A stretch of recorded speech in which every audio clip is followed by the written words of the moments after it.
2024년 3월 봄 기운이 완연한 어느 토요일 오후였다. 서울 강남의 초호화 호텔 웨딩홀 로비는 화려한 꽃 장식과 눈부신 샹들리에 그리고 최고급 정장과 드레스로 한껏 멋을 낸 하객들로 북적였다. 오늘 이곳에서는 젊은 의사 박태준 군과 유명 병원장 박철수 박사의 외동딸 지혜 양의 결혼식이 거행될 예정이었다. 모두가 들뜬 표정으로 인사를 나누고 축복의 말을 건네는 가운데 로비 한쪽 구석에서 유독 초라한 행색에 한 노인이 부질수어 초한 듯 서성이고 있었다. 바로 신랑 박태준의 할머니 김영숙 여사였다. 할머니 어딜 찾아오신 건가요 혹시? 쓰레기 냄새가 나는 것 같은데 청소하러 오신 건 아니시죠? 어디선가 들려오는 젊은 여성들의 수근거리는 소리가 영숙 할머니의 귀에 날카롭게 박혔다. 그녀는 자신도 모르게 더욱 몸을 움츠렸다. 30년은 좋게 넘어 보이는 빛바랜 남색 한복, 손때 묻은 낡은 보자기 꾸러미, 그리고 평생의 노동으로 거칠어진 투박한 손. 이 화려하고 고급스러운 공간 속에서 그녀의 모습은 마치 잘못 찾아온 불청객처럼 이질적이었다. 사랑하는 손자 태준이의 일생일대의 행복한 결혼식 날. 하지만 영숙 할머니는 자신이 이곳에 조금도 어울리지 않는다는 것을 뼈저리게 느끼고 있었다. 가슴 한구석이 시큰하게 아려왔고 당장이라도 이곳을 도망치고 싶은 심정이었다. 하지만 태준이를 생각하며 그리고 20년 넘게 가슴속 깊이 간직해온 어떤 비밀스러운 약속을 떠올리며 그녀는 애써 불안한 마음을 다잡았다. 영숙 할머니는 아직 몰랐다. 불과 몇 시간 후 이 눈부시게 화려한 웨딩홀에서 자신의 인생이 송두리째 뒤바뀌게 될 것이라는 사실을. 그리고 평생을 그림자처럼 숨겨왔던 그녀의 20해가 넘는 처절한 사랑과 숭고한 희생이 마침내 온 세상의 빛을 보게 될 것이라는 사실을 말이다. 시간은 마치 강물처럼 20년 전 그해 가을로 거슬러 올라갔다. 2004년 늦가을 대구 달성군의 작고 한적한 시골 마을에 그해의 첫눈이 소리 없이 내리던 날이었다. 창밖은 온통 하얀 눈 세상으로 변해가고 있었지만 당시 55살이었던 김영숙의 마음은 시베리아 벌판처럼 차갑고 황량했다. 그녀는 부엌에서 시어머니가 물려주신 낡은 고무장갑을 낀 채 산더미처럼 쌓인 설거지를 하며 무심한 눈길로 밖을 내다보고 있었다. 마당 한가운데에서는 이제 막 7살이 된 어린 손자 태준이가 작은 고사리 손으로 혼자 눈사람을 만들려고 낑낑대고 있었다. 제대로 뭉쳐지지 않는 눈덩이를 연신 굴리다가 자꾸만 넘어지고 엉덩방아를 찢는 모습이 보는 이의 마음을 짠하게 만들었다. 태준아 날도 추운데 이제 그만하고 방에 들어오너라. 감기 걸리겠다. 영숙이 부엌 창문을 열고 마당을 향해 소리쳤다. 하지만 아이는 할머니의 말은 들은 채만 채하며 여전히 눈 뭉치기와 씨름 중이었다. 할머니, 조금만 더요. 눈사람 다 만들고 들어갈게요. 꼭 아빠만 한 눈사람 만들 거예요.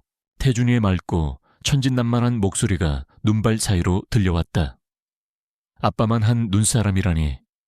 영숙은 자신도 모르게 깊은 한숨을 내쉬었다. 바로 그 순간이었다. 굳게 닫혀있던 집 대문이 거칠게 벌컥 열리며 영숙의 하나뿐인 아들 성구가 잔뜩 술에 취해 비틀거리며 마당으로 들어섰다.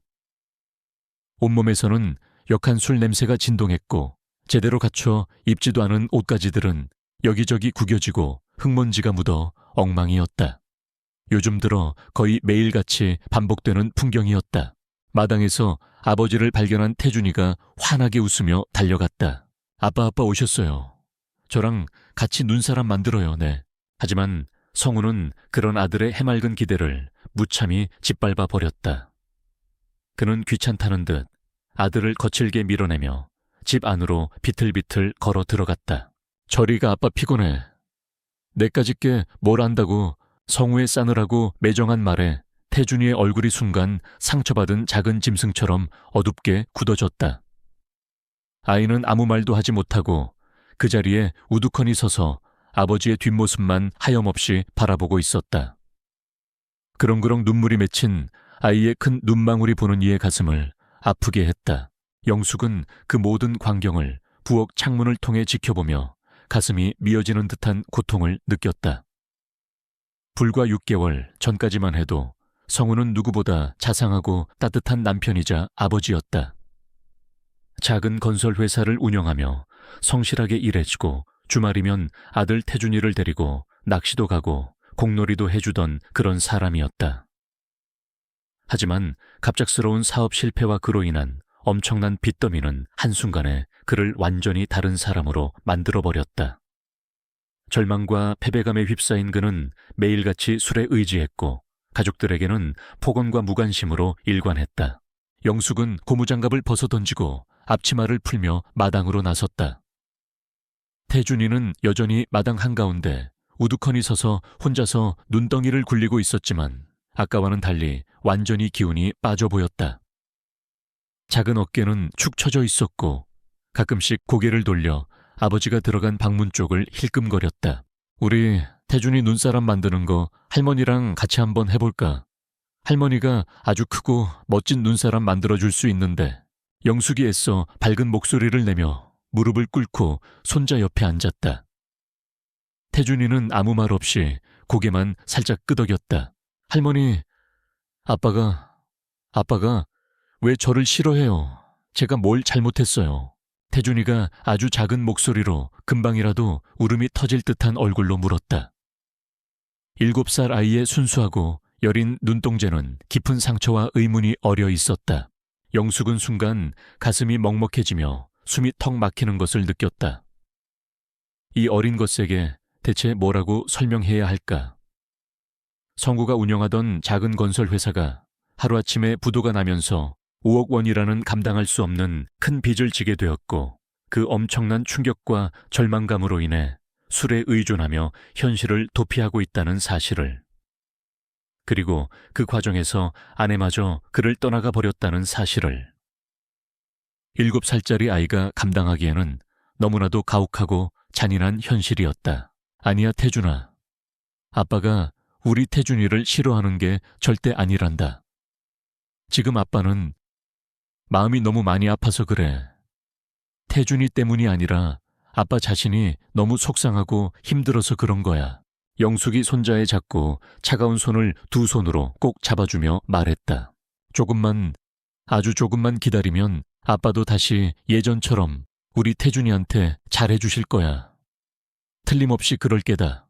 하지만 영숙 자신도 그 말에 조금도 확신이 서지 않았다. 성우는 날이 갈수록 술에 더 심하게 빠져들었고 집에 들어와서는 아무 말도 하지 않거나 이유 없이 화를 내고 물건을 부수기 일쑤였다.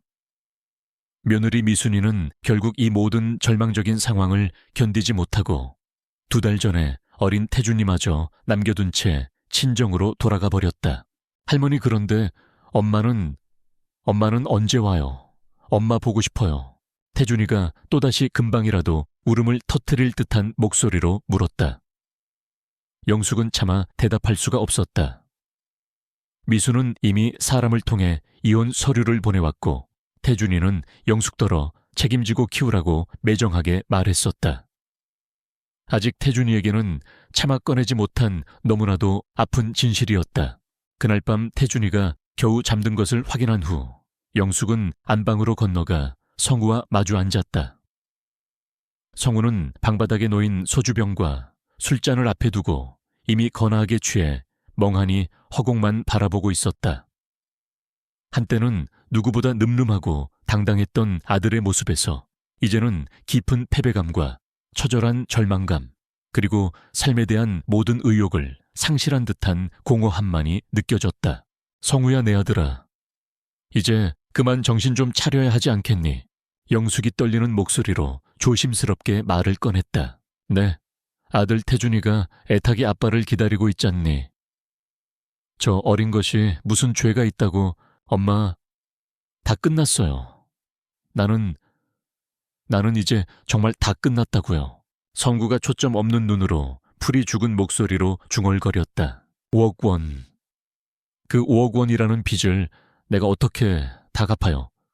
집도 이미 은행에 담보로 잡혔고, 이제 나를 믿어주고 돈을 빌려줄 사람도 아무도 없어요. 나는 그냥 실패한 인생이에요. 태준이한테도, 미순이한테도, 그리고 엄마한테도 나는 그냥 짐만 되는 존재라고요. 영숙은 그런 아들의 상처받은 마음을 누구보다 잘 이해했다. 고등학교만 간신히 졸업한 성우가 맨주먹으로 건설업에 뛰어들어 그 작은 회사를 키우기까지 얼마나 많은 땀과 노력을 쏟아부었는지 그 모든 과정을 옆에서 지켜봐 왔기 때문이었다. 새벽 5시부터 밤늦게까지 현장을 누비며 악착같이 일했던 아들이었다. 그런데 그 모든 것이 한순간의 실수와 불운으로 물거품처럼 사라져버린 것이다. 그래도 내게는 태준이가 있지 않니? 저 아이만큼은 네가 제대로 건사하고 키워내야 하지 않겠어. 저 아이를 봐서라도 다시 한번 힘을 내야지 내 아들아. 영숙이 간곡하게 그리고 애타는 심정으로 말했다. 엄마, 저는 이제 아버지 자격도 없어요. 성구가 고개를 떨구며 깊은 죄책감에 휩싸인 목소리로 말했다. 태준이를 볼 때마다 미안해서 견딜 수가 없어요. 내가 너무 무능하고 못나서 저 아이의 해맑은 미래까지 전부 망쳐버린 것만 같아요. 영숙은 그 순간 아주 크고도 어려운 결심을 했다. 이 절망적인 상황에서 아들이 다시 일어설 수 있을 때까지, 아니 설령 아들이 영영 일어서지 못한다 하더라도 하나뿐인 손자 태준이만큼은 자신이 무슨 수를 써서라도 반드시 제대로 키워내겠다고. 그리고 그것이 어미로서 또 할미로서 자신이 해야 할 마지막 소임이라고 마음 깊이 다짐했다. 그렇다면 태준이는 이제부터 내가 키우마. 영숙이 아주 단호하고도 결연한 목소리로 선언했다.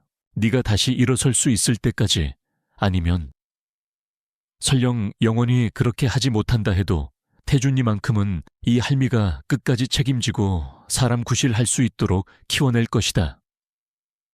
그러니 너는 아무 걱정 말고 네 몸이나 잘 추스르거라.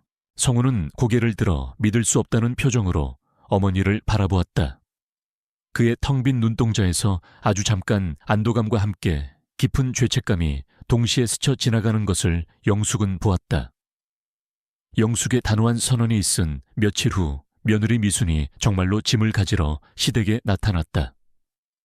그동안 친정에 머물며 이미 마음의 정리를 끝낸 듯 그녀의 얼굴은 놀랍도록 차분하고 냉정해 보였다. 태준이는 엄마가 온다는 소식에 하루 종일 대문 앞을 서성이며 엄마를 기다렸다. 미순이 대문 안으로 들어서자 태준이는 마치 어미를 만난 강아지처럼 한달음에 달려가 엄마의 다리를 꼭 끌어안았다. 엄마 보고 싶었어요. 이제 우리 같이 사는 거죠? 네, 다시는 안 갈 거죠? 7살 아이의 간절한 외침과 순수한 눈망울에 미순의 눈가가 잠시 파르르 떨리는 듯 했지만 그녀는 이내 아들의 작은 손을 매정하게 떼어내며 차갑게 말했다. 태준아, 엄마는 잠깐만 짐 가지러 온 거야. 이제 할머니랑 잘 지내야 한다. 알았지? 싫어요, 엄마. 나도 같이 갈래요. 엄마랑 같이 살고 싶어요. 제발 나도 데리고 가요. 태준이가 울면서 엄마의 옷자락에 매달렸다. 하지만 미수는 단호했다.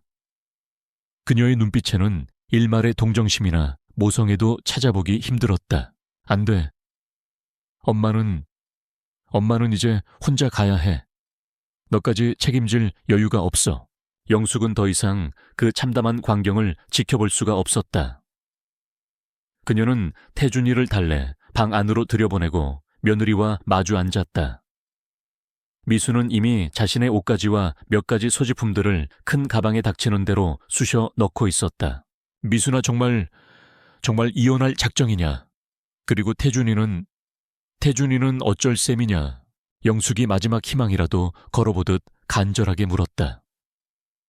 하지만 돌아온 것은 더욱 비정한 대답이었다. 어머님, 저는 이제 더 이상 못 버티겠어요. 성우 오빠는 매일 술만 마시고 저한테 손찌검까지 하려고 해요. 빚쟁이들은 아침 저녁으로 찾아와서 행패를 부리고요.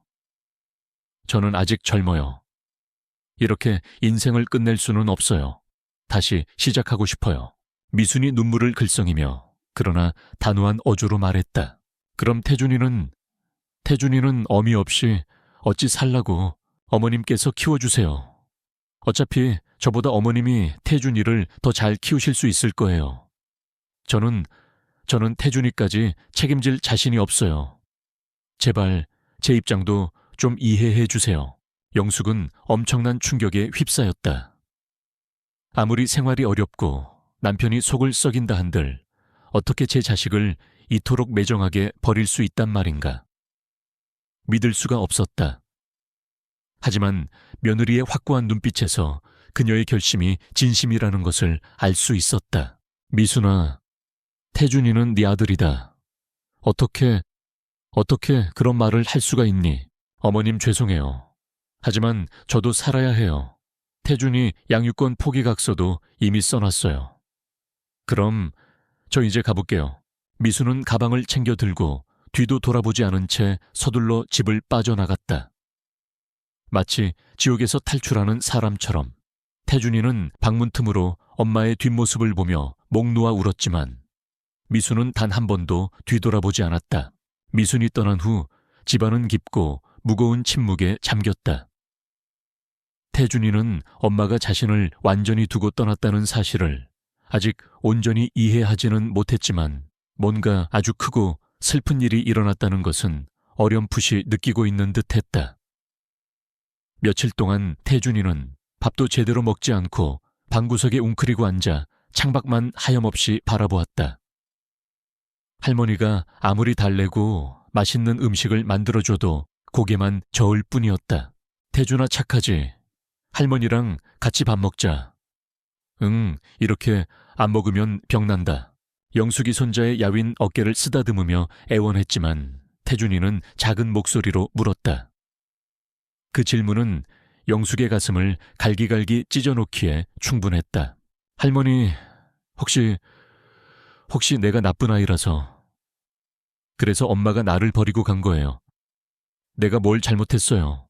영숙은 터져 나오려는 울음을 간신히 삼키며 손자를 힘껏 끌어안았다. 이 어린 것이 무슨 잘못을 했단 말인가. 모든 것은 못나고 어리석은 어른들의 문제였는데 아이는 그 모든 책임을 자신에게 돌리고 있었다. 아니야, 태준아, 절대로 아니야.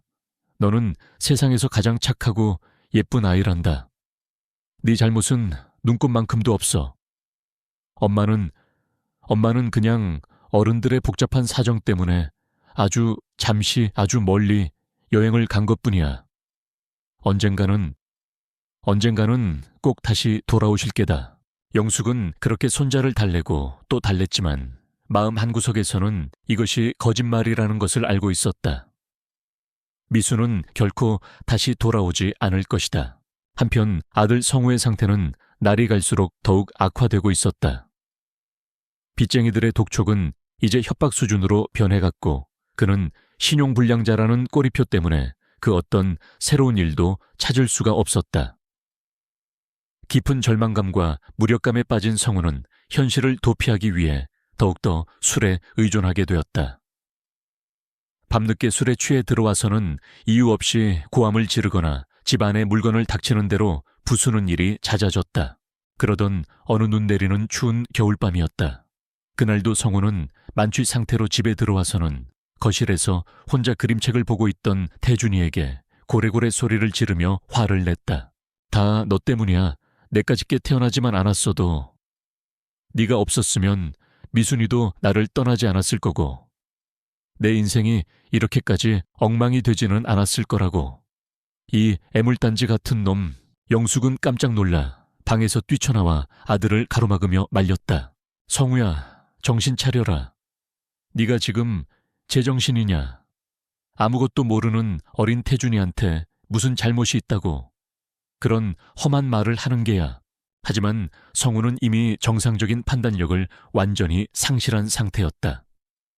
그는 어머니마저 밀치고 태준이에게 달려들어 아이의 멱살을 잡고 흔들기까지 했다. 태준이는 공포에 질려 비명도 지르지 못하고 그저 하얗게 질린 얼굴로 아버지를 바라볼 뿐이었다. 그날 밤 영숙은 확실히 깨달았다. 이 지옥 같은 상황에서 어린 손자 태준이를 안전하게 지켜낼 수 있는 사람은 오직 자신뿐이라는 것을, 그리고 더 이상 이곳에 머물러서는 안 된다는 것을 다음날 새벽 동이트기도 전에 영숙은 아주 중요한 결정을 내렸다.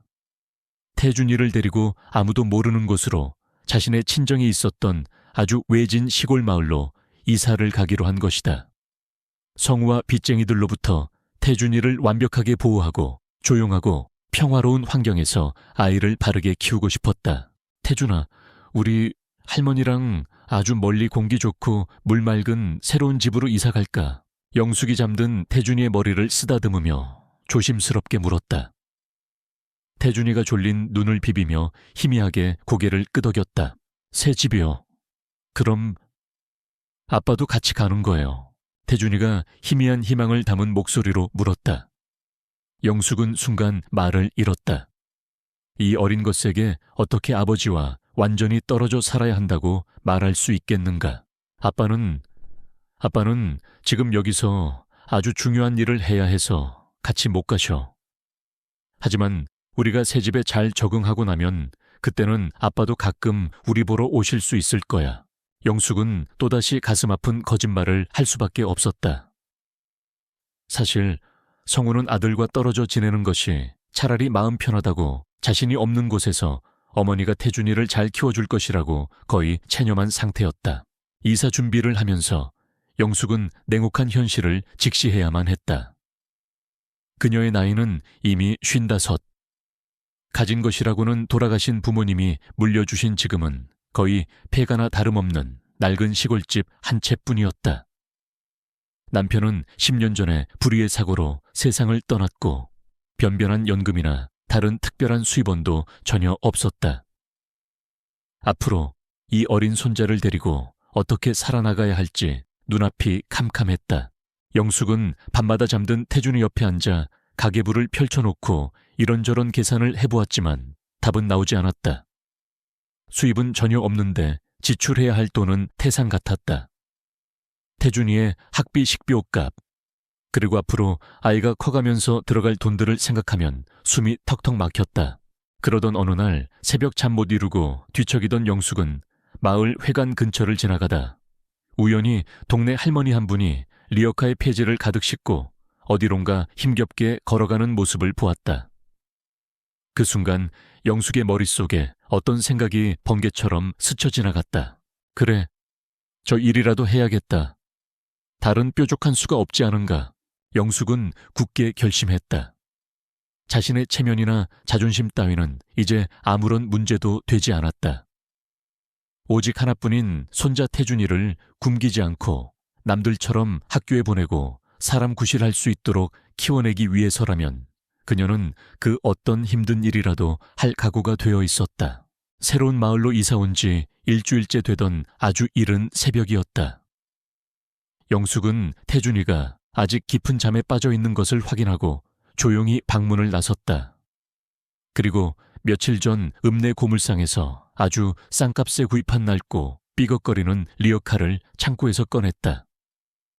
그녀의 손에는 두꺼운 목장갑이 끼워져 있었고 머리에는 햇볕을 가리기 위한 낡은 밀짚 모자가 눌러써져 있었다.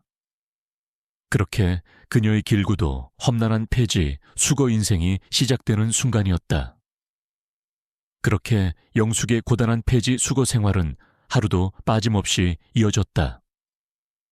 새벽 4시면 어김없이 일어나 아직 어둠이 차에 가시지 않은 차가운 새벽 공기를 가르며 낡은 리어카를 끌고 집을 나섰다. 태준이가 학교에 가기 전 그리고 학교에서 돌아오기 전까지 그녀는 총학을 다투며 마을 구석구석을 누볐다. 남들이 아직 깊은 잠에 빠져 있을 시간에 그녀는 이미 온 동네의 쓰레기장을 뒤지며 돈이 될 만한 종이, 박스와 신문지, 고철 덩어리들을 찾아 헤맸다.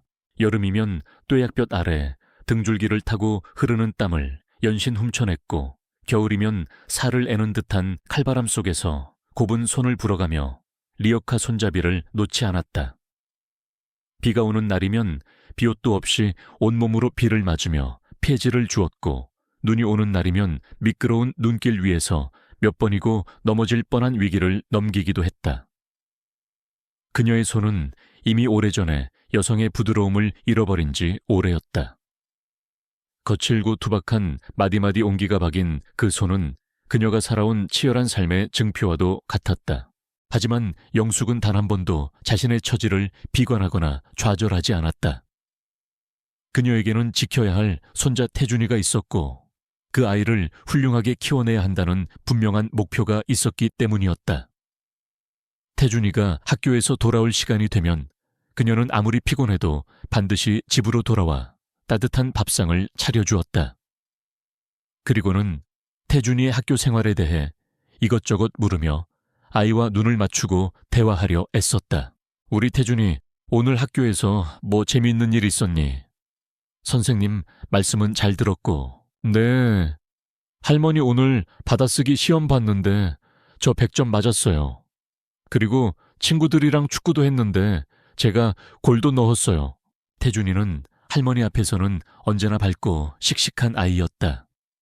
영숙은 그런 손자의 재롱과 해맑은 미소를 보며 하루의 모든 피로를 잊곤 했다. 그녀에게 태준이는 삶의 이유이자 유일한 희망이었다. 태준이가 초등학교에 입학할 무렵 영숙의 하루 일과는 더욱 빡빡해졌다. 새벽 4시에 일어나 6시까지 폐지를 줍고 들어와 태준이의 아침 식사와 등교 준비를 도왔다. 태준이를 학교에 보내고 난 후에는 다시 오전 10시부터 오후 3시까지 쉴 새 없이 폐지 수거를 했다. 그리고 태준이가 학교에서 돌아오기 전에는 반드시 집에 돌아와 있어야 했다. 혹시라도 어린 손자가 빈집에서 혼자 불안해할까봐 그녀는 단 한 번도 그 약속을 어긴 적이 없었다. 태준아 학교 다녀왔니? 오늘 공부는 어땠어? 숙제는 다 했고. 영숙이 매일같이 묻는 질문이었다.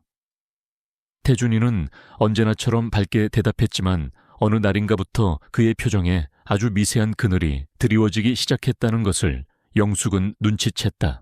할머니, 하루는 태준이가 학교에서 돌아와 우물쭈물하며 영숙에게 말을 건넸다. 그의 얼굴에는 뭔가 하고 싶은 말이 있지만 차마 꺼내지 못하는 듯한 망설임이 가득했다. 왜 그러니? 태준아 무슨 일 있었어? 할머니한테 다 말해도 괜찮아. 영숙이 손자의 어깨를 부드럽게 감싸 안으며 묻자 태준이는 마침내 작은 목소리로 조심스럽게 입을 열었다. 저기, 할머니, 오늘 학교에서 친구들이요. 왜 우리 할머니는 맨날 리어카 끌고 다니시냐고 이상한 눈으로 쳐다보면서 물어봤어요. 영숙의 가슴이 순간 철렁 내려앉았다. 아무래도 작은 시골 마을이다 보니 그녀가 폐지를 줍는다는 사실이 아이들 사이에까지 소문이 퍼진 모양이었다. 올 것이 왔구나. 그녀가 가장 걱정하고 두려워했던 순간이었다. 어린 손자가 학교에서 친구들에게 놀림을 받거나 따돌림을 당할까봐, 그래서 자신을 부끄러워하게 될까봐 그녀는 밤마다 가슴 졸이며 기도했었다. 그래서 우리 태준이는 친구들한테 뭐라고 대답했니? 영숙이 떨리는 목소리로 애써 태연한 척하며 물었다. 저는 그냥 우리 할머니는 지구를 지키는 아주 중요한 일을 하시는 분이라고 했어요. 선생님께서 재활용이 환경보호에 아주 중요하다고 하셨거든요. 그러니까 우리 할머니는 아주 훌륭한 일을 하시는 거라고요. 태준이가 오히려 당당하고 씩씩한 목소리로 대답했다. 그 순간 영숙은 터져 나오려는 눈물을 간신히 참아냈다. 이 어린 것이, 이 기특한 내 손주가 할머니를 부끄러워하기는커녕 오히려 그 작은 머리로 기지를 발휘하여 할머니를 감싸고 변호하려 했던 것이다. 그녀는 손자를 힘껏 끌어안았다. 그래, 우리 태준이 말이 다 맞다. 할머니는 아주 중요하고 훌륭한 일을 하고 있는 거란다. 우리 태준이 정말 똑똑하고 착하구나. 그날 이후로도 태준이는 단 한 번도 할머니의 일을 부끄러워하거나 숨기려 하지 않았다. 오히려 가끔씩 학교에서 돌아와 할머니의 리어카 끄는 것을 도와드리기도 했고, 폐지 더미에서 발견한 낡은 책들을 보물처럼 여기며 읽기도 했다. 영숙은 그런 손자의 속 깊은 마음씨에 늘 감사했고 더욱더 열심히 살아야겠다고 다짐했다. 하지만 가난은 예고 없이 시련을 가져오기도 했다. 그해 겨울은 유난히 춥고 눈도 많이 내렸다. 폭설이 연일 계속되면서 영숙은 일주일 넘게 폐지 수거를 전혀 나갈 수가 없었다. 그동안 간신히 모아두었던 얼마 안 되는 돈도 금세 바닥을 드러냈고 당장 내일 먹을 쌀마저 떨어져가는 절박한 상황에 놓였다. 할머니, 배고파요. 뭐 먹을 거 없어요? 며칠을 제대로 먹지 못한 태준이가 기운 없는 목소리로 물었다. 영숙은 마지막 남은 한 줌의 쌀로 멀건죽을 끓여 손자에게 건넸다. 자신은 굶더라도 손자만큼은 굶길 수 없었다. 할머니는 배 안 고프다. 우리 태준이가 이 죽 다 먹고 얼른 기운 차려야지. 그날 밤 영숙은 굶주림과 추위 속에서 잠 못 이루고 뒤척였다. 이런 식으로 계속 살아갈 수 있을까? 언제까지 이 지긋지긋한 가난과 싸워야 할까? 깊은 절망감이 그녀를 덮쳐왔다. 다음 날 아침 영숙은 아직도 무릎까지 쌓여있는 눈길을 뚫고 기어이 폐지를 주우러 나섰다. 태준이가 굶는 것을 더 이상 지켜볼 수만은 없었기 때문이었다. 하지만 얼어붙은 눈길은 평소보다 몇 배는 더 위험하고 힘들었다. 손발은 이미 감각이 없을 정도로 꽁꽁 얼어붙었고 무거운 리어카는 자꾸만 눈길에 미끄러져 넘어질 뻔했다. 그러다 결국 내리막길에서 리어카와 함께 크게 넘어지고 말았다. 무릎이 찢어져 피가 흘렀지만 그녀는 이를 악물고 다시 일어섰다. 집에 돌아와 상처를 확인했을 때는 이미 상처가 꽤 깊어져 있었고 제대로 치료할 약도 없었다. 할머니 다리에서 피나요. 괜찮으세요? 태준이가 깜짝 놀라 물었지만 영숙은 애써 아무렇지 않은 척 바지로 상처를 가리며 말했다. 괜찮다, 괜찮아. 그냥 살짝 긁힌 것뿐이야. 할머니는 아주 튼튼하단다. 그날 밤 영숙은 혼자 몰래 상처를 소독하고 낡은 헝겊으로 감쌌다. 병원에 갈 돈도 아까웠고 무엇보다 태준이가 걱정할까봐 내색하고 싶지 않았다. 하지만 며칠 동안 다리를 절뚝거리는 것을 숨길 수는 없었다. 할머니 다리 많이 아프신 거 봤죠? 제가 주물러 드릴까요? 8살짜리 태준이가 자신의 작은 돼지 저금통을 들고 와 영숙 앞에 내밀었다. 그 안에는 그동안 할머니가 주신 용돈을 아껴 모은 동전 몇 개와 꼬깃꼬깃한 1,000원짜리 지폐 한 장이 전부였다. 할머니 이 돈으로 병원에 가세요. 약도 사시고요. 제가 그동안 모은 거예요. 영숙은 그 순간 세상 그 어떤 값비싼 선물보다도 더 귀하고 소중한 것을 받은 듯한 벅찬 감동에 휩싸였다. 그녀는 손자의 작고 따뜻한 마음을 끌어안고 한참 동안 눈물을 흘렸다. 태준이가 초등학교 3학년이 되던 해 영숙은 난생 처음으로 자신의 이름으로 된 통장을 하나 만들었다. 비록 아주 적은 액수였지만 이제부터는 하루하루 벌어서 하루하루 쓰는 생활에서 벗어나 태준이의 밝은 미래를 위해 아주 조금씩이라도 돈을 모으기로 굳게 결심한 것이었다. 태준이 대학 갈 때까지 매달 5만 원씩만이라도 꼭 모아보자. 그러면 600만 원은 모을 수 있겠지. 그걸로 우리 태준이 대학 등록금은 어떻게든, 하지만 매달 5만 원을 저축하는 것조차 그녀에게는 결코 쉬운 일이 아니었다. 비가 오거나 몸이 아파 폐지 수거를 나가지 못하는 날이면 수입이 아예 없었고 태준이가 감기라도 걸려 병원에 다녀오면 그나마 모아두었던 돈을 고스란히 써야 했기 때문이었다. 그러던 어느 날 태준이가 학교에서 돌아와 잔뜩 상기된 얼굴로 영숙에게 말했다. 할머니, 오늘 학교에서 장래 희망 발표를 했는데요. 제가 뭐라고 했는지 아세요? 오냐, 우리 태준이는 커서 뭐가 되고 싶다고 했는데 영숙이 손자의 머리를 쓰다듬으며 관심 있게 물었다. 저는요, 커서 아주 훌륭한 의사가 될 거라고 했어요. 그래서 할머니 아프실 때 제가 꼭 고쳐드릴 거라고요. 태준이가 아주 진지하고도 결연한 표정으로 대답했다. 영숙은 순간 가슴이 뭉클해지며 뜨거운 것이 목구멍으로 치밀어 오르는 것을 느꼈다. 이 어린 것이, 철없는 줄로만 알았던 이 어린 것이 벌써부터 할머니를 생각하는 마음이 이토록 깊었던 것이다. 하지만 동시에 그녀의 마음 한구석에는 무거운 걱정이 자리 잡았다. 의사라니. 의사가 되려면 대체 얼마나 많은 돈이 있어야 하는 걸까? 그날 밤 영숙은 잠든 태준이 옆에 앉아 아주 오랫동안 생각에 잠겼다. 그리고 마침내 더욱 굳은 결심을 했다. 그래, 무슨 수를 써서라도, 내가 이 목숨이 다하는 한이 있더라도 우리 태준이만큼은 반드시 의사로 만들어야겠다. 저 아이의 저 귀한 꿈을 이 할미가 절대로 꺾이게 할 수는 없어.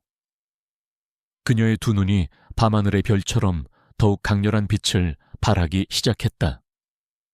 태준이가 초등학교 4학년이 되던 해봄 담임 선생님으로부터 태준이가 정유에서 수석을 차지했다는 기쁜 소식이 전해졌다.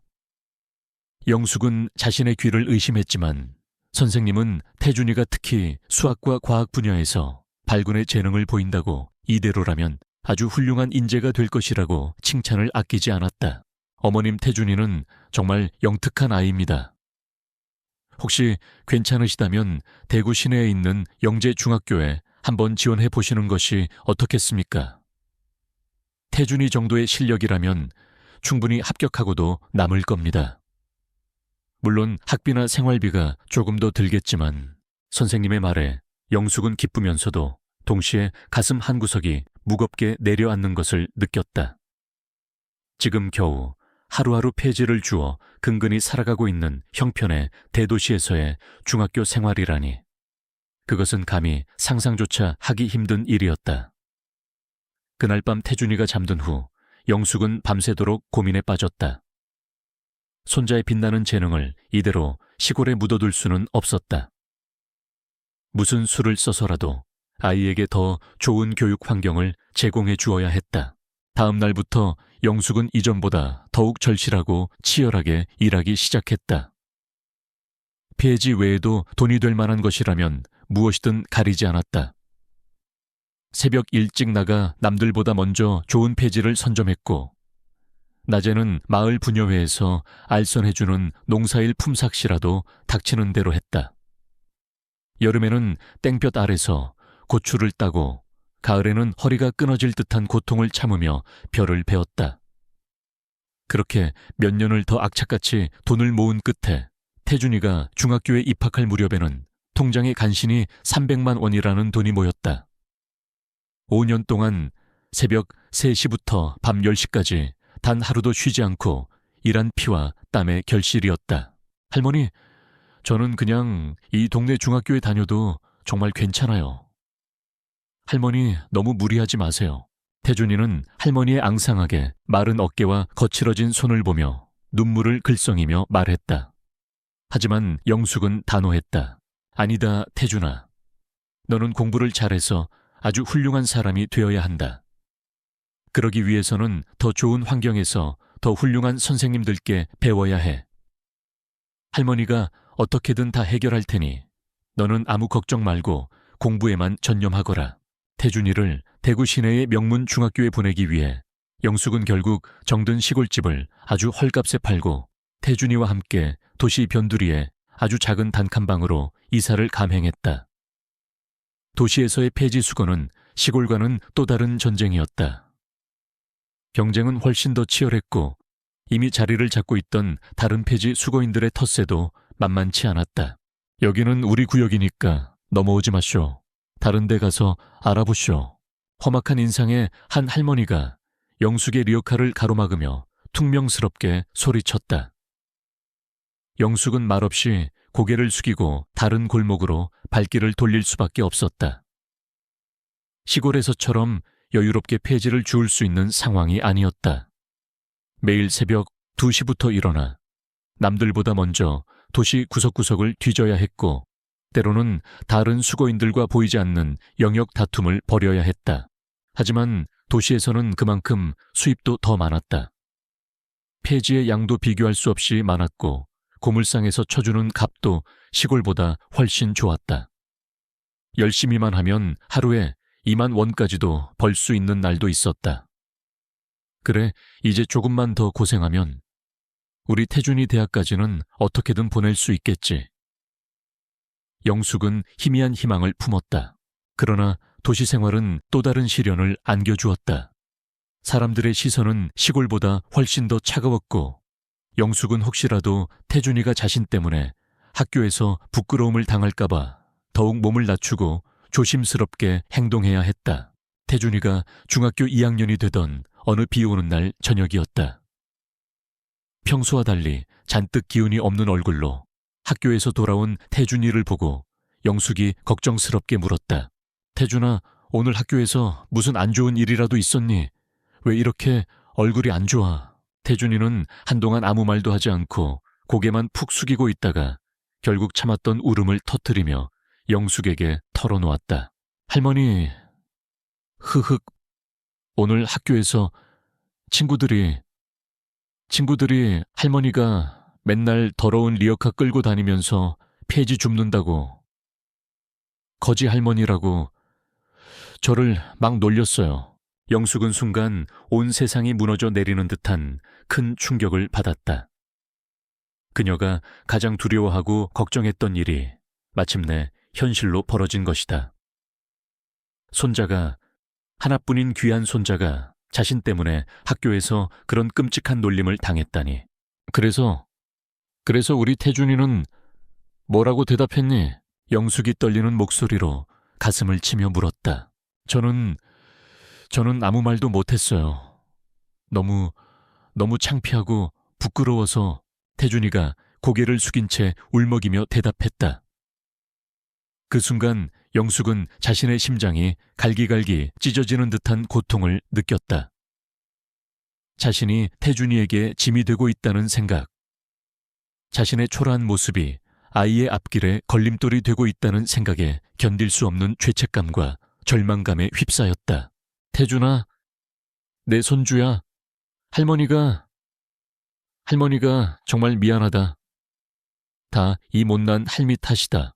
영숙이 눈물을 펑펑 쏟으며 태준이를 끌어안고 오열했다. 태준이도 할머니 품에 안겨 한참 동안 서럽게 울었다. 아니에요, 할머니. 제가 잘못 말했어요. 할머니는 저를 위해서 그렇게 힘들게 일하시는 거잖아요.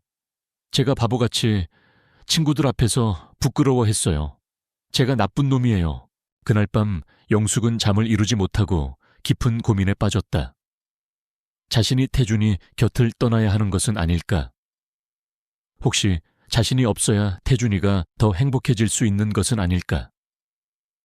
하지만 이내 고개를 저었다. 절대로 그럴 수는 없었다. 태준이는 자신의 목숨보다 더 소중한 존재였다. 다음 날부터 영숙은 더욱 조심스럽게 그리고 더욱 은밀하게 폐지 수거 일을 했다. 태준이가 학교에 가 있는 시간에만 아주 멀리 떨어진 동네까지 가서 폐지를 주었고, 혹시라도 태준이 친구들이나 학교 관계자들에게 발각될까봐 학교 근처는 그림자도 비추지 않았다. 시간이 흘러 태준이가 고등학교 3학년이 되어 대학 입시를 준비하게 되었을 때 영숙의 낡은 통장에는 마침내 800만 원이라는 돈이 모여 있었다. 지난 15년간의 피와 땀, 그리고 눈물이 고스란히 담긴 결실이었다.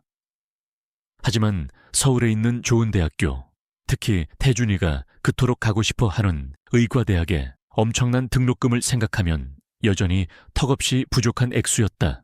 할머니, 저는 그냥 지방 국립대학교에 갈게요.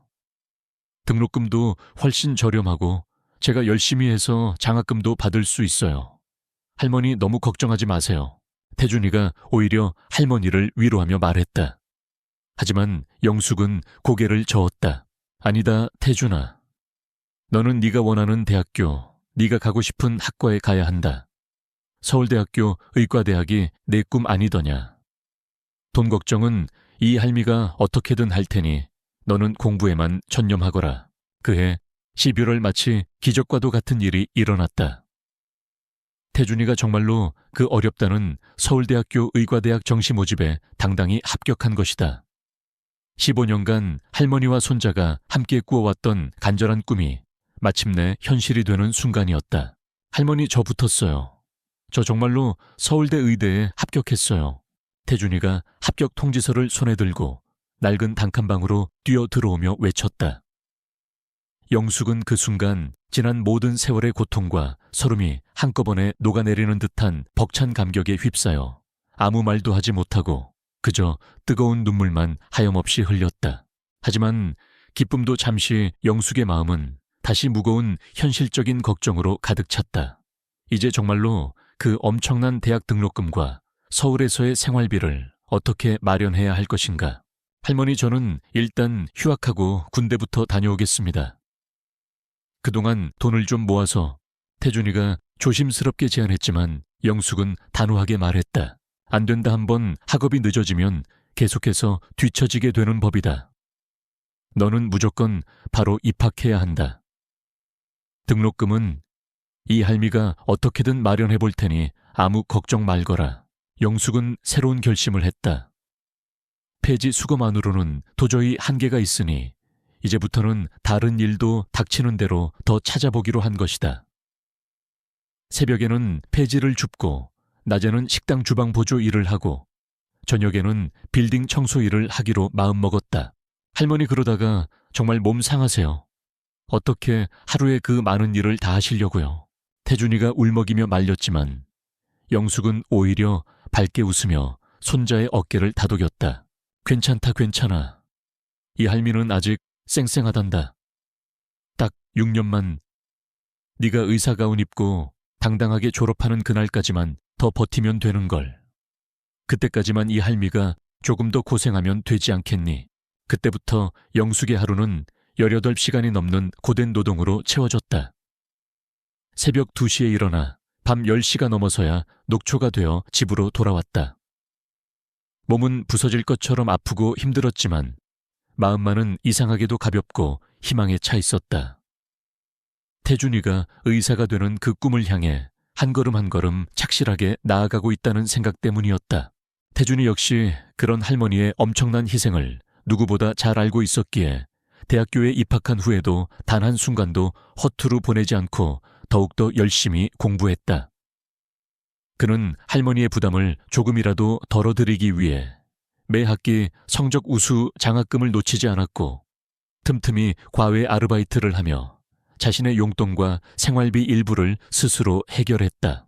마침내 태준이가 의과대학을 우수한 성적으로 졸업하고 서울의 한 대학병원에서 레지던트 과정을 시작하게 되던 하영숙은 처음으로 아주 오랜만에 마음 편히 웃을 수 있었다. 그리고 그때 그녀는 20년 넘게 해왔던 폐지 줍는 일을 이제 그만두기로 결심했다. 물론 태준이는 할머니가 전문의가 되어 경제적으로 완전히 안정될 때까지는 계속 일하셔야 한다고 고집했지만 영숙은 손자의 그 따뜻한 마음만으로도 충분하다고 생각했다. 그녀의 역할은 이제 끝났다고, 아니 새로운 시작을 맞이할 준비가 되었다고 느꼈다. 그리고 얼마 지나지 않아 태준이는 같은 병원에서 일하는 마음씨 착하고 아름다운 간호사 지혜씨를 만나 깊은 사랑에 빠졌고 마침내 오늘 이 결혼식에 이르게 된 것이었다. 영숙은 지난 20년간의 모든 기억들을 가슴에 품은 채 이제 막 시작되려는 손자의 결혼식을 가만히 지켜보고 있었다. 그녀의 낡은 한복 아래 보자기 꾸러미 속에는 그녀가 평생을 모아온 손자를 향한 마지막 사랑의 증표가 고이 간직되어 있었다. 웅장한 웨딩 마치와 함께 예식의 시작을 알리는 사회자의 목소리가 들려왔다. 영숙은 저 멀리 신랑 입장을 위해 문 앞에 서 있는 태준이의 늠름한 뒷모습을 바라보았다. 그녀의 눈가에 다시 한번 뜨거운 눈물이 핑 돌았다.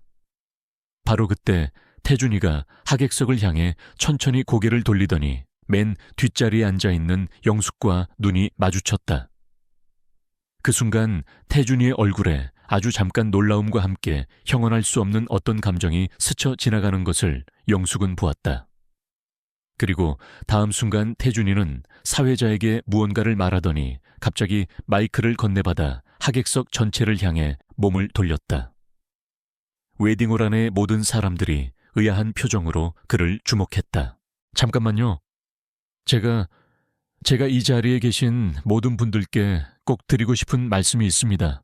태준이의 낮지만 단호한 목소리가 장내에 울려 퍼졌다. 태준의 돌발적인 행동의 순간 웨딩홀 안의 모든 하객들이 술렁이기 시작했다.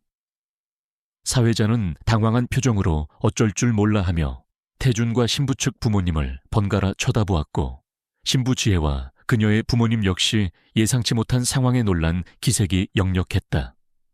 하지만 태준의 표정은 그 어느 때보다도 진지하고 단호했다. 그의 손에 들린 마이크가 아주 미세하게 떨리고 있었지만 그의 눈빛은 어떤 강한 결의로 빛나고 있었다. 오늘 제 인생에서 가장 기쁘고 행복한 이 순간에 제가 이 자리에 설 수 있도록 평생을 헌신하고 희생하신 제 삶의 가장 위대한 영웅을 여러분께 꼭 소개해드리고 싶습니다. 태준의 목소리가 장엄한 예시콜 안에 낮고도 힘차게 울려 퍼졌다. 하객들은 숨을 죽인 채 그의 다음 말을 기다렸다. 그의 시선은 객석 맨 뒷자리 가장 초라하고 눈에 띄지 않는 곳에 홀로 앉아있는 한 노인을 향해 있었다. 저기 맨 뒷자리에 조용히 앉아 계신 분이십니다. 바로 저의 하나뿐인 할머니 김영숙 여사님이십니다. 태준이 손을 들어 맨 뒷자리를 가리키자 모든 하객들의 시선이 일제히 그곳으로 쏠렸다. 순간 영숙 할머니는 온 세상의 모든 스포트라이트가 자신에게 집중되는 듯한 강렬한 압박감에 숨이 턱 막히는 것을 느꼈다. 그녀는 당황한 나머지 자신도 모르게 더욱 깊이 고개를 숙였고 낡은 한복 옷자락으로 얼굴을 가리고 싶었다. 태준아, 대체 왜 갑자기 이 늙은이를... 그녀의 마음속은 수만 가지 복잡한 생각들로 요동쳤다. 주변 하객들의 수군거림이 다시 한번 파도처럼 밀려왔다. 하지만 이번에는 아까와는 조금 다른 분위기였다.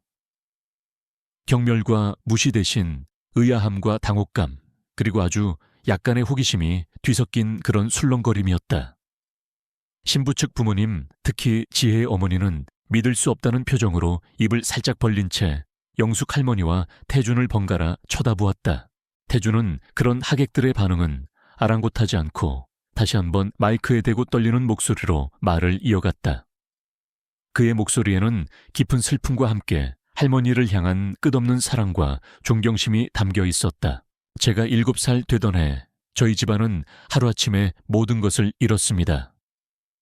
사업에 실패하신 아버지는 절망감에 술로 세월을 보내셨고, 어머니는 그런 아버지를 견디지 못하고 결국 어린 저를 할머니께 맡긴 채 집을 떠나셨습니다. 그때부터 제 할머니의 위대한 희생은 시작되었습니다. 태준의 눈가에 뜨거운 눈물이 핑 돌았다. 그는 애써 감정을 억누르며 말을 계속했다. 당시 55이셨던 제 할머니는 아무런 가진 것도 기댈 곳도 없는 막막한 현실 앞에서 오직 하나뿐인 어린 손자를 굶기지 않겠다는 일념 하나로 그 누구도 거들떠보지 않는 가장 힘들고 고된 일을 시작하셨습니다. 바로 폐지를 줍는 일이었습니다. 폐지라는 단어가 태준의 입에서 나오는 순간 웨딩홀 안은 다시 한번 깊은 정적에 휩싸였다. 하객들은 믿을 수 없다는 표정으로 서로의 얼굴을 쳐다보거나 혹은 경악에 찬 눈빛으로 영숙 할머니를 바라보았다. 그 초라한 행사에게 노인이 정말로 이 잘생기고 능력 있는 젊은 의사의 할머니란 말인가? 그것도 평생을 폐지를 주어 손자를 키워냈다는 말인가? 제 할머니는 새벽 4시면 어김없이 일어나셨습니다. 아직 동도 트지 않은 캄캄한 새벽길을 낡고 삐걱거리는 리어카 하나에 의지한 채 온 동네를 몇 시간이고 헤매고 다니셨습니다. 한여름 뙤약볕 아래에서는 살같이 벗겨지는 고통을 참으셔야 했고, 한겨울 살을 애는 칼바람 속에서는 손발이 꽁꽁 얼어붙어 감각조차 느끼지 못하는 날들이 부지기수였습니다. 하지만 할머니는 단 하루도 단 한순간도 당신의 고통을 저에게 내색하지 않으셨습니다. 오히려 늘 제 걱정뿐이셨죠. 태준의 목소리가 점점 더 격앙되기 시작했다. 그의 눈에서는 참았던 눈물이 하염없이 흘러내리고 있었다. 비가 오나 눈이 오나 할머니는 단 하루도 리어카를 놓지 않으셨습니다. 그렇게 모은 돈으로 제 학비를 대주셨고 제 교복을 사주셨으며 제가 좋아하는 반찬을 만들어 주셨습니다. 정작 당신께서는 밥 한 끼 제대로 챙겨 드시지 못하는 날이 더 많았음에도 불구하고 말입니다.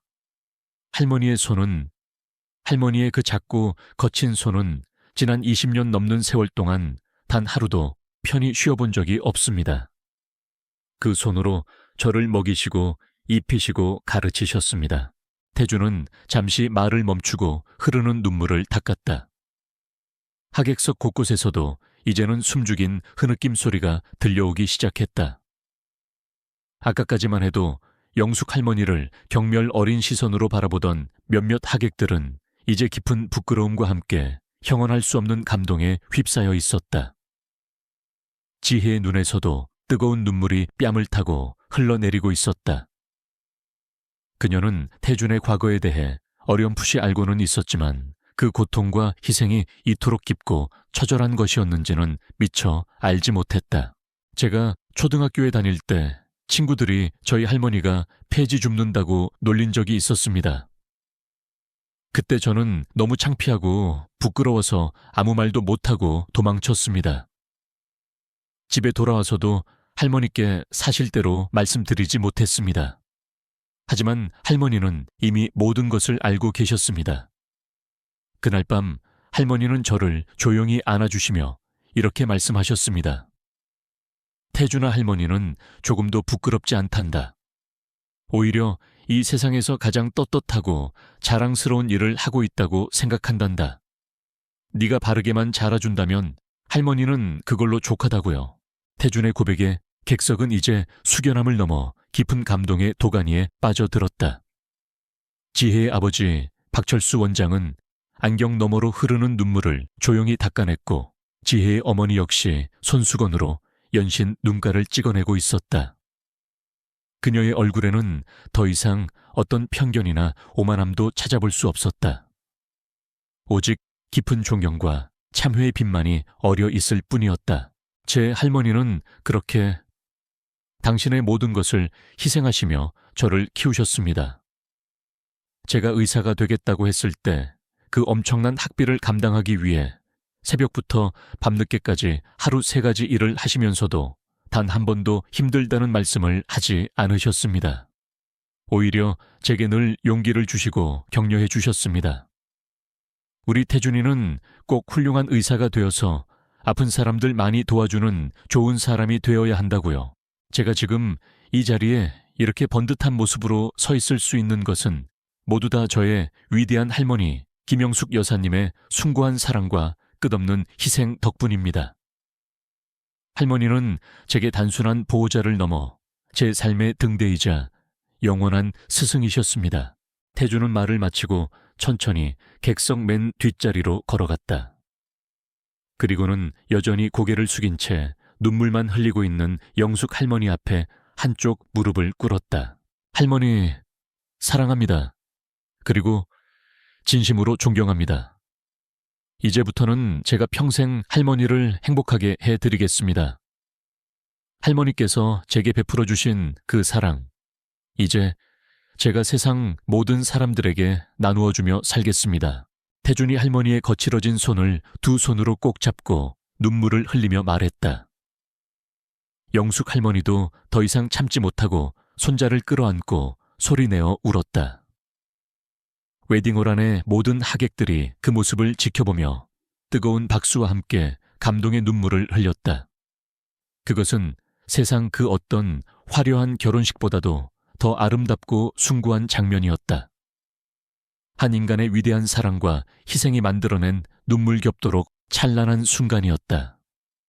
태준이 할머니 김영숙 여사 앞에 무릎을 꿇고 사랑과 존경을 고백하자 웨딩홀 안은 그야말로 감동의 도가니에 휩싸였다. 하객들은 일제히 자리에서 일어나 뜨거운 박수를 보냈고 여기저기서 훌쩍이는 소리가 끊이지 않았다. 영숙 할머니는 손자를 부둥켜 안고 하염없이 눈물을 흘렸다. 20년 넘게 가슴속에 응어리졌던 모든 슬픔과 고통, 그리고 외로움이 한순간에 녹아내리는 듯했다. 한참 동안 서로를 안고 있던 할머니와 손자가 겨우 감정을 추스르고 일어섰을 때 태준이 다시 한번 마이크를 잡았다. 그의 얼굴에는 여전히 눈물 자국이 선명했지만 그의 목소리는 이전보다 한결 차분하고 힘이 있었다. 여러분, 잠시만 더 제 이야기에 귀를 기울여 주시면 감사하겠습니다.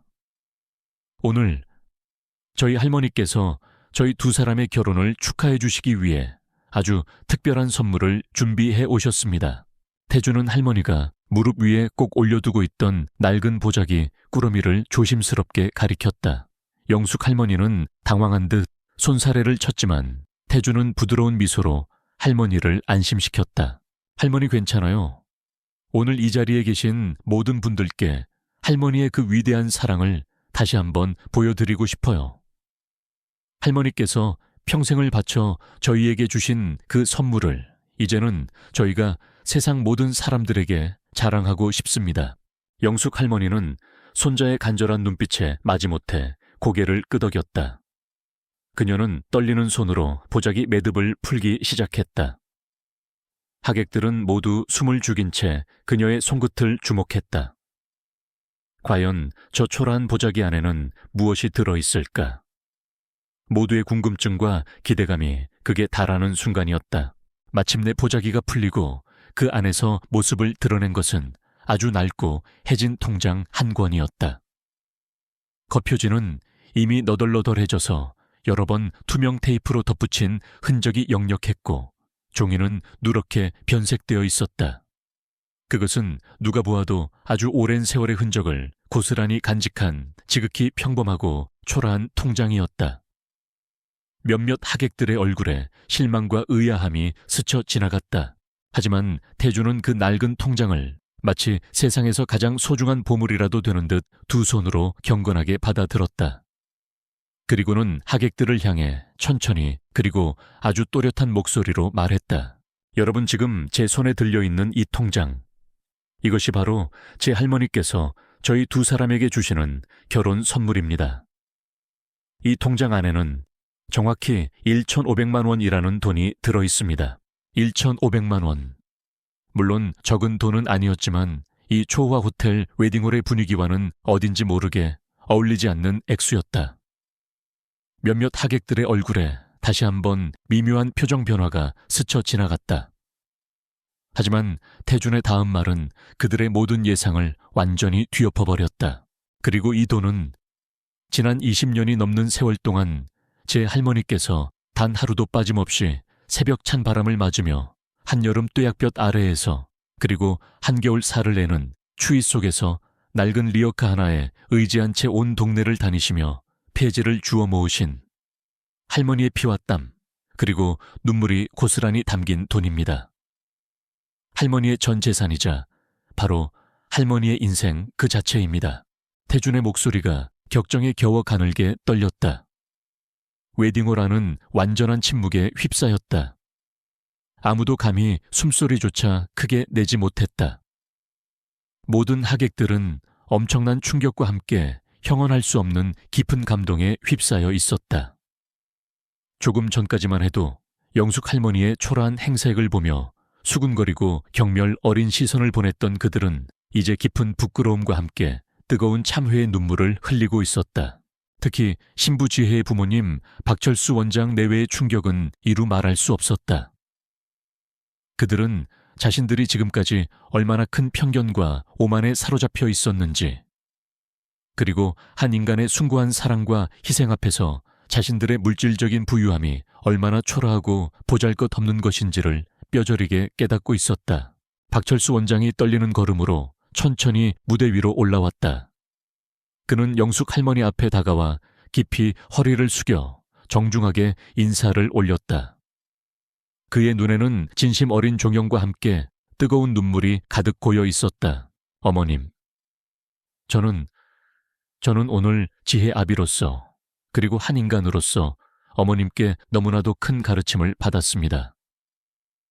의사로서 평생 수많은 사람들의 육체적인 고통을 돌보아왔지만 오늘 어머님께서 보여주신 그 조건 없고 끝없는 사랑과 희생 앞에서는 제가 그동안 쌓아온 모든 지식과 명예가 한없이 부끄럽고 초라하게 느껴질 뿐입니다. 어머님이야말로 이 세상 그 누구보다도 위대하고 훌륭하신 분이십니다. 진심으로 존경합니다, 어머님. 박 원장의 진심 어린 고백에 장내에서는 다시 한번 우레와 같은 박수 소리가 터져 나왔다.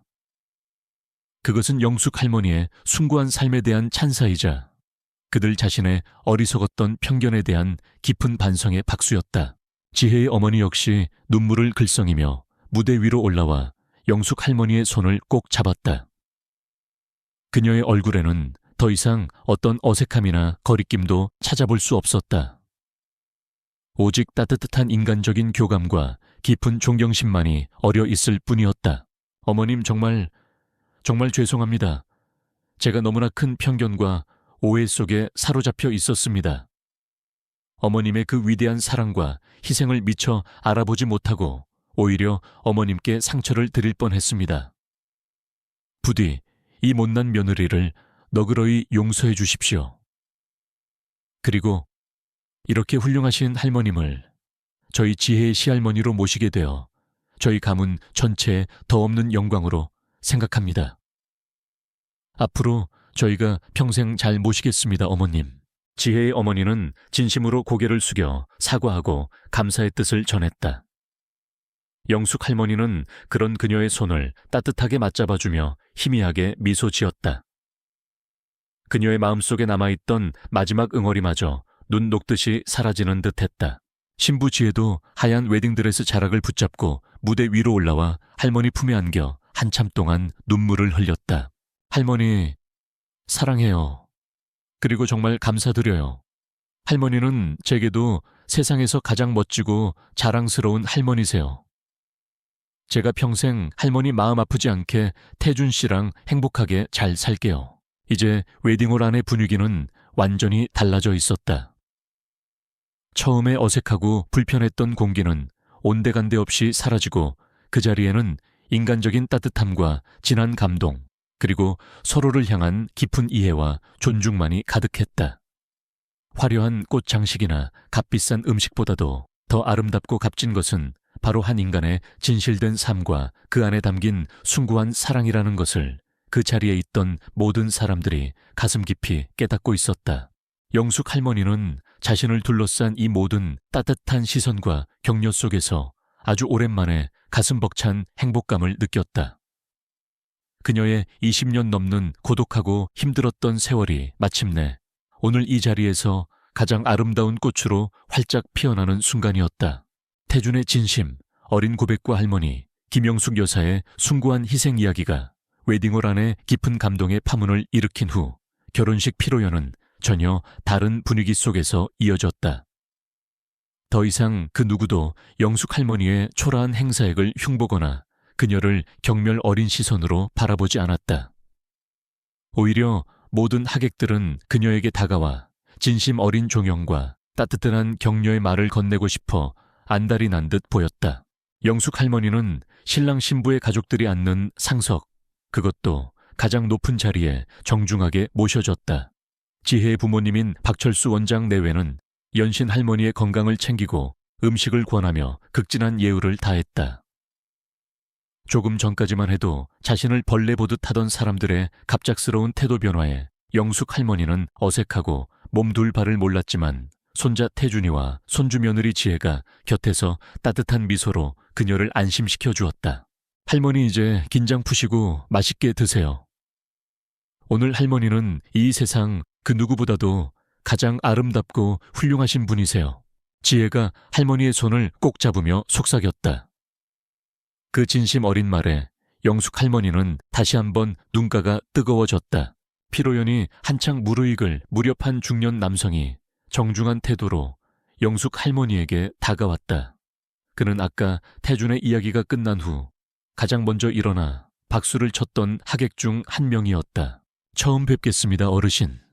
저는 푸른환경실천연대라는 시민단체에서 일하고 있는 김민수라고 합니다.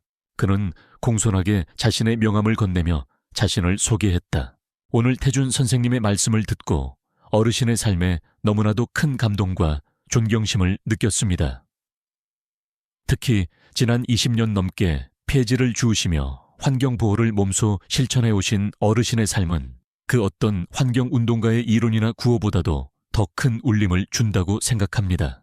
영숙 할머니는 그저 멋쩍게 웃으며 손사래를 쳤다. 아이고, 뭘요? 저는 그저 먹고 살기 위해서 어쩔 수 없이 했던 일인걸요. 환경보호 같은 그런 거창한 생각은 해본 적도 없습니다. 아닙니다, 어르신. 어르신께서 살아오신 그 삶 자체가 바로 이 시대에 가장 필요한 환경교육에 살아있는 교과서입니다. 혹시 괜찮으시다면 저희 단체에서 주최하는 시민 강좌에 나오셔서 어르신의 그 소중한 경험과 지혜를 젊은 세대들에게 좀 나눠주실 수 없을는지요? 물론 저희가 소정의 강사료도 준비하겠습니다. 김민수 씨의 진심 어리고도 간곡한 부탁에 영숙 할머니는 깜짝 놀랐다. 평생 폐지만 줍고 살아온 자신이 감히 누구를 가르치고 간견을 한단 말인가. 저 같은 무식한 늙은이가 어떻게 그런 귀한 자리에 설 수 있겠습니까? 저는 아는 것도 없고 배운 것도 없는걸요. 어머님 20년 넘게 몸소 실천하며 터득하신 그 생활 속 지혜와 재활용 노하우는 그 어떤 박사의 이론보다도 더 현실적이고 값진 지식입니다. 요즘 젊은 세대들은 분리수거의 중요성은 알지만 그것을 어떻게 생활 속에서 제대로 실천해야 하는지는 잘 모르는 경우가 많습니다. 어머님의 생생한 경험담은 그들에게 아주 큰 도움이 될 것입니다. 부디 저희의 제안을 한번 고려해 주십시오. 김민수 씨는 물러서지 않고 다시 한번 간곡하게 부탁했다. 영숙 할머니는 당황스러움과 함께 아주 약간의 설렘 같은 것이 마음속에서 피어오르는 것을 느꼈다. 자신이 평생 해왔던 그 하찮고 남루해 보였던 일이 누군가에게는 의미 있는 가르침이 될 수도 있다는 사실이 믿기지 않았다. 그때 박철수 원장이 다시 한번 영숙 할머니에게 다가왔다. 그의 얼굴에는 여전히 진심 어린 존경심이 가득했다. 어머님, 저도 김민수 선생님 말씀에 전적으로 동감합니다. 그리고 저 역시 어머님께 한 가지 제안을 드리고 싶습니다. 박 원장은 잠시 숨을 고르더니 조심스럽게 말을 이었다.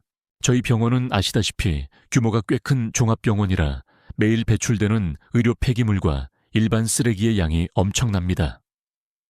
저희도 나름대로 분리수거와 재활용을 위해 노력하고는 있지만 사실 전문적인 지식이나 경험이 부족하여 효율성이 많이 떨어지는 것이 사실입니다. 그래서 말인데 혹시 어머님께서 저희 병원의 환경자문위원으로 활동해 주실 수 없을는지요? 물론 그에 합당한 충분한 자문료와 활동비를 지급해 드리겠습니다.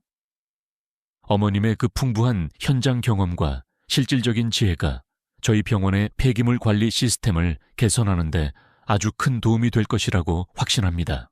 박 원장의 파격적인 제안에 영숙 할머니는 이제 놀라움을 넘어 거의 아연실색할 지경이었다. 환경단체 강연도 모자라 이제는 대학병원 환경자문위원이라니.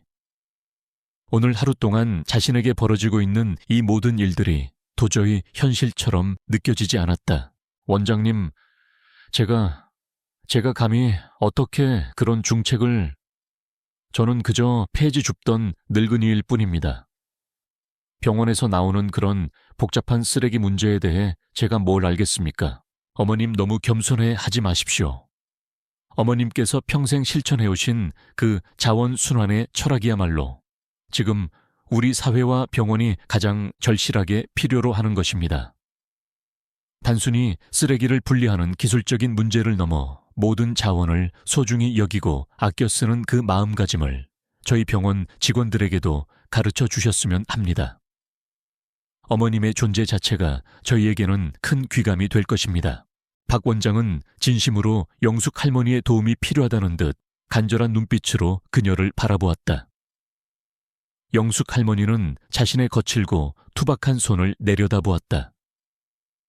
평생 폐지와 고물을 만지며 살아온 이 손이 이제는 누군가에게 가르침을 주고 도움을 줄 수 있는 손이 될 수도 있다는 말인가. 그녀의 마음속에서는 만감이 교차했다. 평생을 사회의 가장 낮은 곳에서 아무도 거들떠보지 않는 일을 하며 묵묵히 살아왔다.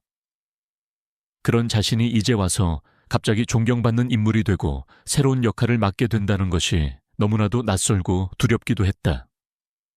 하지만 동시에 아주 오랫동안 잊고 지냈던 어떤 자부심과 함께 새로운 삶에 대한 작은 기대감 같은 것이 가슴 한구석에서 조용히 피어오르는 것을 느꼈다. 태준이와 지혜가 할머니 곁으로 다가와 그녀의 손을 꼭 잡아주었다.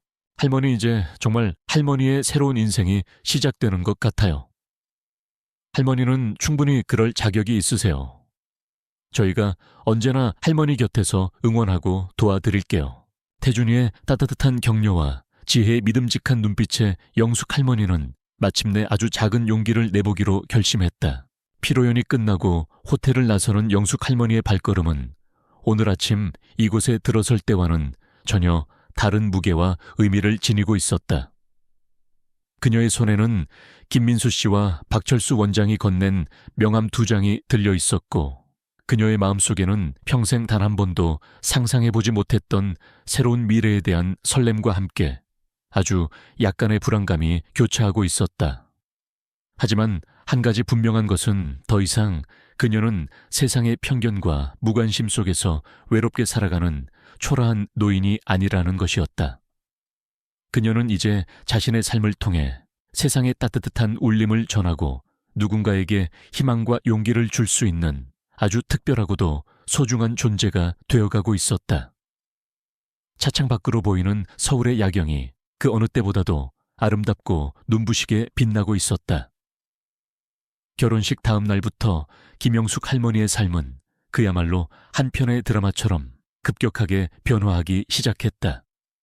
평생을 세상의 그늘진 곳에서 묵묵히 폐지만 주우며 살아왔던 그녀에게 갑작스러운 세상의 관심과 따뜻한 시선은 어색하면서도 가슴 벅찬 경험이었다.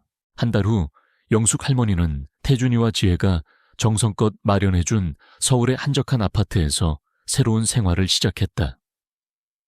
비록 크고 화려하지는 않았지만 따뜻한 햇살이 가득 들어오는 깨끗하고 아늑한 공간이었다. 지난 수십 년간 살아왔던 낡고 허름한 시골집과는 비교할 수 없을 만큼 편안하고 안락했다. 처음 며칠 동안은 이 모든 것이 꿈만 같아 잠을 제대로 이루지 못할 정도였다. 박철수 원장의 제안대로 영숙 할머니는 일주일에 2번씩 병원을 찾아 환경 자문 활동을 시작했다. 처음에는 자신 같은 무식한 늙은이가 과연 병원 일에 무슨 도움이 될 수 있을까 걱정이 많았지만 병원에서 배출되는 엄청난 양의 폐기물과 그 처리 과정을 직접 보고 나서는 생각이 달라졌다. 그녀는 지난 20년 넘게 몸으로 터득한 생활 속 재활용 지혜와 자원 절약 노하우를 병원 관계자들에게 아낌없이 전달했다. 이보세요들, 이런 종이컵이나 플라스틱 용기들은 그냥 버리면 다 쓰레기가 되지만 우리가 조금만 신경 써서 깨끗하게 분리하고 모으면 아주 훌륭한 자원이 될 수 있단 말이요.